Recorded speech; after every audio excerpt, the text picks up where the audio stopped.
Bonjour Monsieur Fournival. Bonjour. Merci de nous accueillir pour la deuxième fois dans le cadre de vos deux derniers ouvrages. Pour ceux qui ne les ont pas lus, pouvez-vous nous parler du premier, qui traite de la souffrance au travail?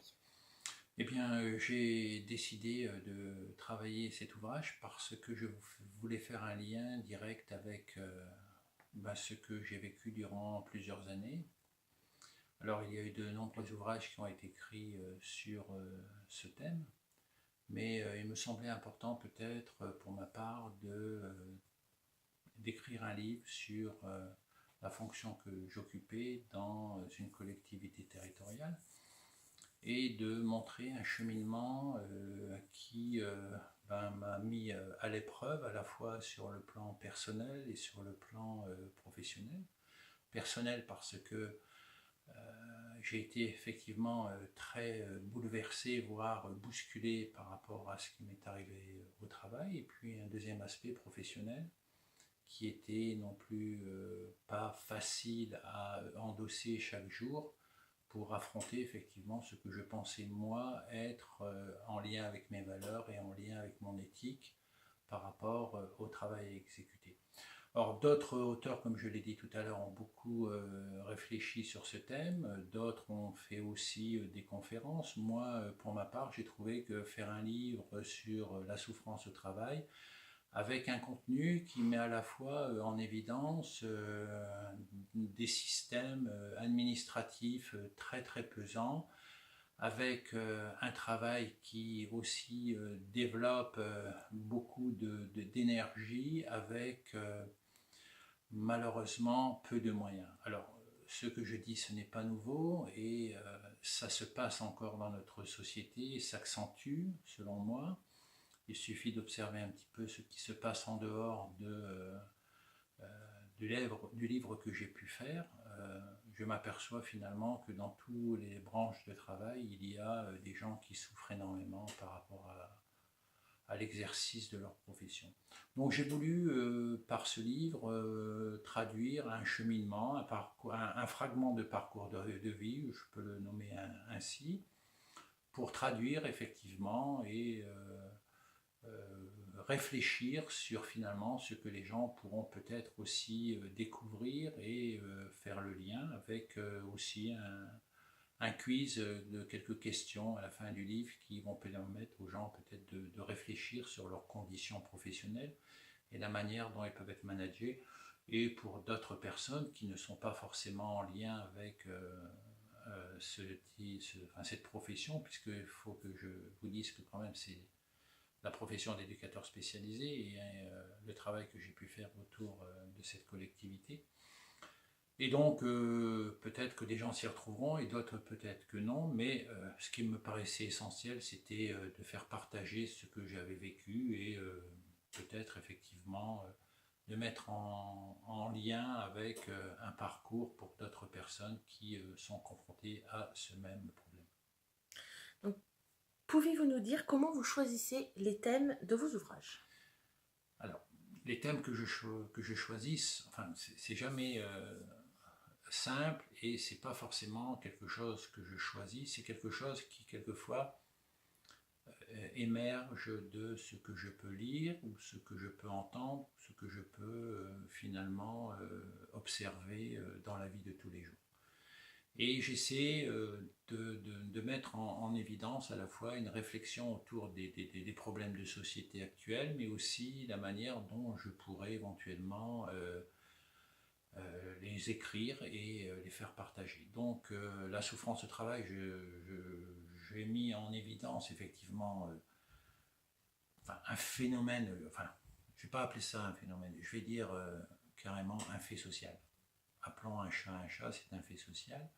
Et donc de mettre finalement cet événement au centre de préoccupations que peuvent avoir les gens. Donc mes idées sur les ouvrages que j'ai pu écrire viennent des problèmes de la société, des problèmes politiques, mais aussi ça peut venir aussi de choses qui peuvent être aussi quelquefois joyeuses, voire tout à fait jouissives. Hein. Il n'y a pas de raison de ne pas faire des livres qui peuvent effectivement traiter du bien-être. comme d'ailleurs un deuxième livre que j'ai commencé, qui s'appelle La présence et humanité au quotidien, et comment peut-on interpeller effectivement le concept de la présence dans différents champs, pas forcément de l'exercice professionnel, mais dans le champ affectif, dans le champ amoureux, dans le champ professionnel, dans le champ aussi de tout ce qui peut y avoir comme élément essentiel. Car je trouve que la présence est un concept qui n'est plus mis en évidence depuis de longues années. Certes, il est quelquefois traité autour de croyances religieuses, tous bords confondus bien évidemment, mais lorsque on le replace, on replace le concept dans sa dimension familiale, dans sa dimension sociétale, dans sa dimension tout simplement du vivre le jour, on s'aperçoit que la présence est très très importante et que finalement il y a une matière à y réfléchir. Donc pour vous, les histoires de vie dans le champ des sciences sociales vous paraît être important. Effectivement, le lien que je tente de faire dans mes ouvrages sont toujours un lien avec les histoires de vie, ou tout au moins les récits de vie. C'est-à-dire, pour moi, il est essentiel d'aborder le concept des histoires de vie au travers des thèmes que je peux aborder. Les histoires de vie sont extrêmement, pour moi, importantes. Elles marquent à la fois ce qui est singulier dans le collectif, et interpeller le singulier dans le collectif, c'est aussi de mesurer toute la dimension personnelle que la personne vit et que la manière dont elle va pouvoir se mouvoir dans différents champs de son histoire de vie. Je ne m'arrête pas uniquement à l'histoire de vie parce que je trouve que c'est pas une question de penser les histoires de vie comme un élément essentiel d'une ouverture sur les sciences sociales. Il faut aussi penser les histoires de vie sur le quotidien.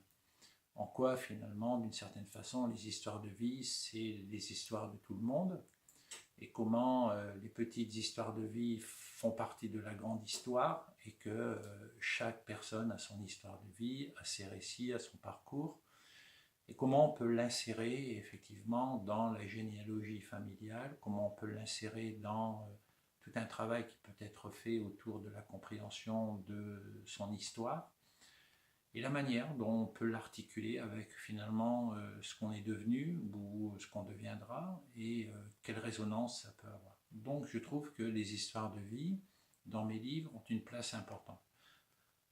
L'histoire de vie n'est pas forcément toujours traitée à sa juste valeur, je trouve, lorsque j'écris mes livres, mais il y a toujours un clin d'œil à l'histoire de vie, parce que je pense que les sujets que j'aborde sont des sujets où finalement récits, histoire de vie, collectif, singulière, il y a quelque chose là qui interpelle et qui mérite de s'y arrêter pour interroger, et à la fois aussi pour comprendre.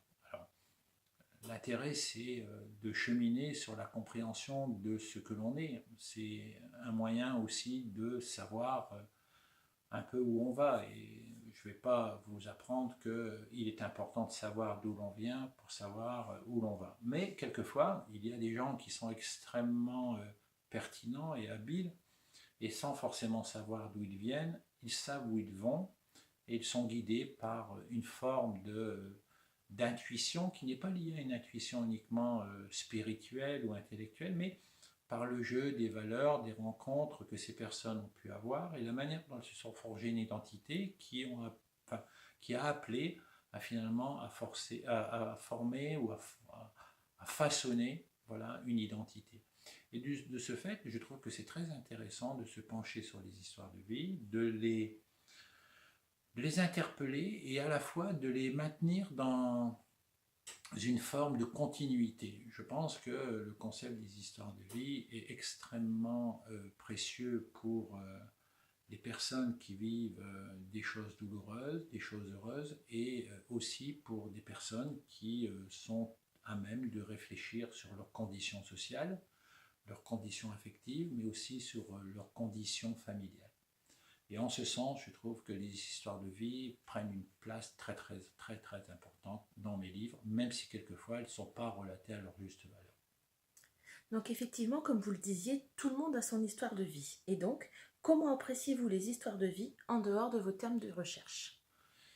Alors, c'est un peu compliqué la question que vous me posez parce que le fait de travailler les histoires de vie sur le plan des sciences sociales, c'est une chose. Le phénomène de les interroger dans la vie de tous les jours, c'en est une autre. Alors, la question n'est pas de faire un amalgame. Mais ce qui me paraît moi toujours très intéressant, c'est que aborder les histoires de vie en dehors du champ des sciences sociales, c'est finalement découvrir ce que l'autre est. Et finalement, comme je l'ai mis d'ailleurs avec la présence est aussi finalement un fil conducteur qui permet de rentrer en communication avec l'autre. Et je pense que les histoires de vie en dehors des sciences sociales, c'est-à-dire dans la vie de tous les jours, permet effectivement de tisser un fil conducteur, de tisser du lien avec ce qui nous entoure, dans le milieu culturel, dans le milieu social, dans le milieu professionnel, dans les milieux où on est à même de se mouvoir et finalement de trouver un sens à son existence. Et du coup, je trouve que les histoires de vie sont toujours interpellées par les gens sans forcément qu'ils se... Enfin, comment je vais vous dire ça? Les histoires de vie sont toujours présentes dans le langage des gens, dans la manière dont ils vont parler de leurs récits, de leurs expériences de vie, et lorsqu'on les écoute dans des milieux, que ce soit anonymes ou des milieux professionnels, on s'aperçoit qu'ils font toujours du lien avec leur histoire, ils font toujours du lien avec leurs événements, ils font toujours du lien avec des choses qui ont été pour elles soit heureuses ou malheureuses, et à la fois elles tissent une forme de compréhension sans forcément savoir qu'elles sont en train de parler de leur histoire de vie et qu'elles façonnent tout un parcours qui va les accompagner jusque le déclin de leur vie. Et en ce sens, je trouve que c'est intéressant. Alors là, on sort du champ des sciences sociales et du coup, il y a la matière à effectivement y réfléchir, mais pas y réfléchir au sens d'une recherche, mais d'y réfléchir à travers la convivialité que l'on peut avoir à écouter l'autre, à échanger avec l'autre, et à se parler des histoires de vie, de sport, de culture sociale, amoureuse. Voilà.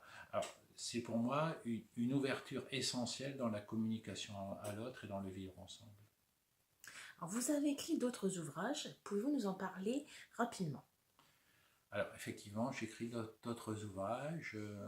J'ai écrit Éducation et désir, où là aussi, c'est un livre qui est en lien avec les histoires de vie, mais qui pose peut-être plus la dimension d'histoire de vie sur le champ philosophique. J'ai édité ma thèse, qui était en somnolence, pour le dire un peu comme ça, où j'ai repris certains éléments pour effectivement l'étudier, parce que alors là, elle est purement dans les histoires de vie, elle est complètement dans le champ de la recherche.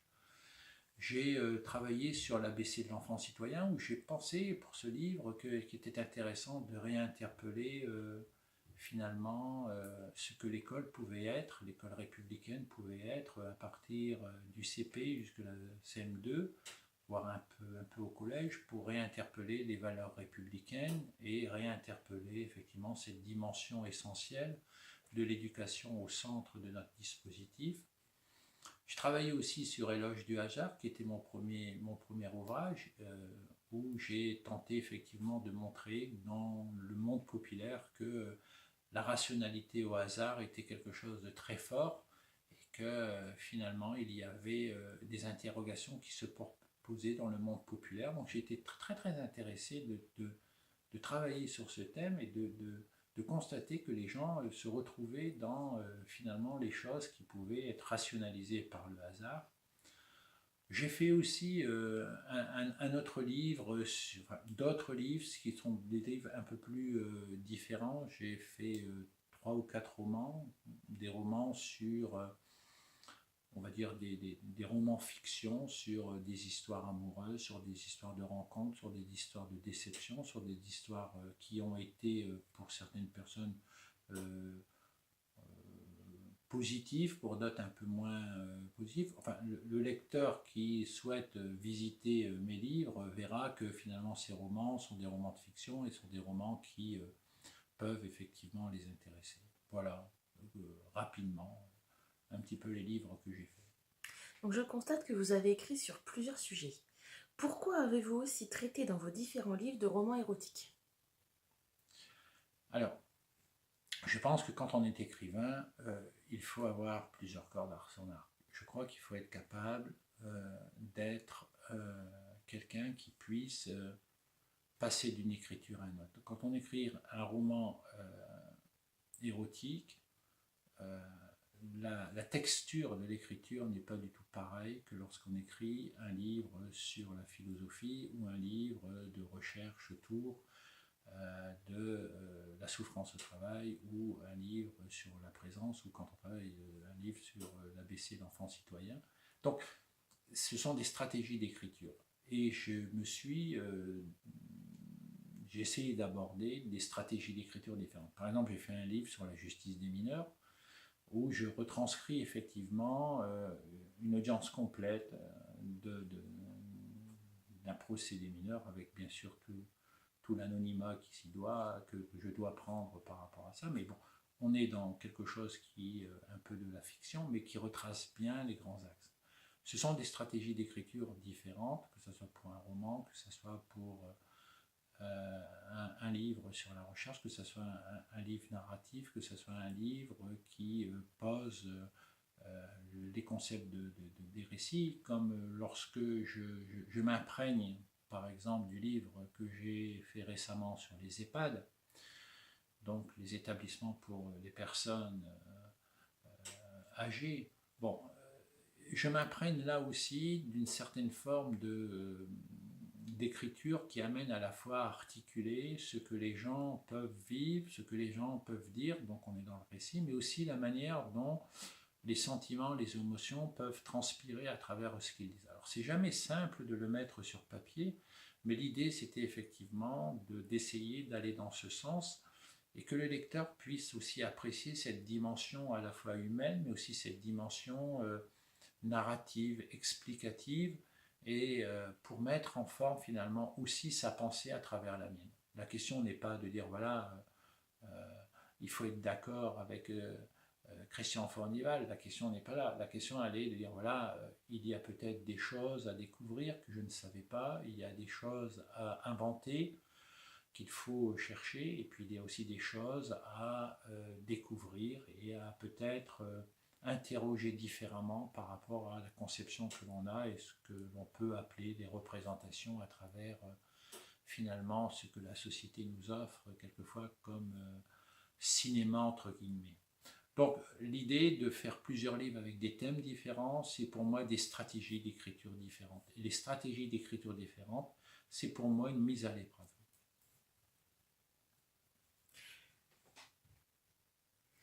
Quels sont vos projets à venir? En cette période automnale, avez-vous un ouvrage en préparation dans vos tiroirs? Alors, vous savez, quand on est écrivain et qu'on essaie de donner beaucoup de son temps à l'écriture, parce que écrire, pour moi, ce n'est pas du tout facile. C'est même très difficile.